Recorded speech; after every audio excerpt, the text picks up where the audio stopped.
সম্পর্কে আল্লাহ পাক বলছেন ওয়াহাল্লাল্লাহুল বাইআ ওয়া হারামার রিবা।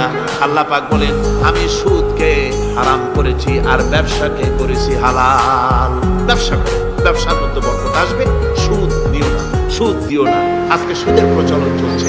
আল্লাহর আইন না থাকার কারণে এমন একটা জঘন্য ধরনের অপরাধ আমার জাতি করছে। সুদের মতো নিকৃষ্ট পাপের সাথে গোটা জাতি জড়ায় গেছে। ঠিক কিনা কর?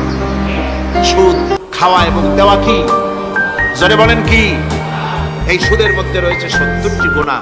তার ছোট্ট গুনাহ হলো নিজের মাকে নেকাহ করা। জোরে কর নাউযুবিল্লাহ। এই মারাত্মক গুনাহ গোটা জাতি জড়িয়ে আছে।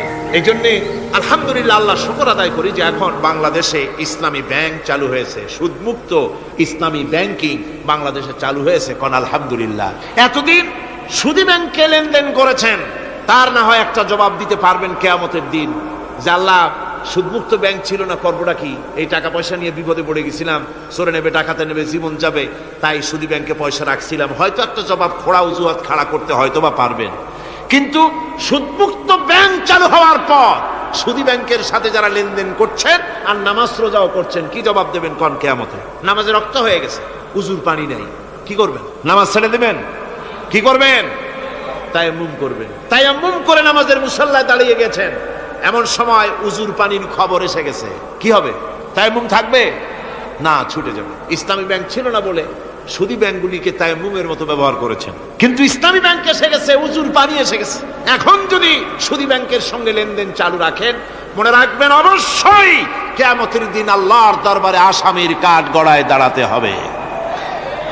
সুদের টাকা দিয়া গার্মেন্টস ফ্যাক্টরি করা হচ্ছে। উদ্বোধনের দিনে মৌলভী সাহেব, তাও পাওয়া যায়, অসুবিধা হয় না। মিলাদের দাওয়াত হয়েছে, কোন টাকা দিয়ে বানাইছে তা জানার দরকার কি?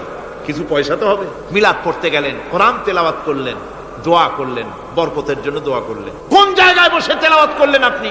কার নামে দরুদ পড়লেন? কোন জায়গায় পড়লেন যে সুদের টাকা দিয়ে ঘরটা তৈরি হলো, আল্লাহর সাথে বাগাওয়াত করা হলো? আবার সেখানে সাইনবোর্ড লাগায় হাযা মিন ফাদলি রাব্বি, এটা আমার প্রভুর অনুগ্রহ। নাউযুবিল্লাহ। প্রভুর অনুগ্রহ সুদের টাকা দিয়ে ঘর বানানো? কবি বলছেন ये इमारत बनी है सूद से आए मेरे मुरब्बी, ये इमारत बनी है सूद से आए मेरे मुरब्बी, और उस पे लिखा है हादा मिन फदले रब्बी। এই বিল্ডিং তৈরি হয়েছে সুদের টাকা দিয়ে। আর কি ভাগ্যের বিড়ম্বনা, কি পরিহাস!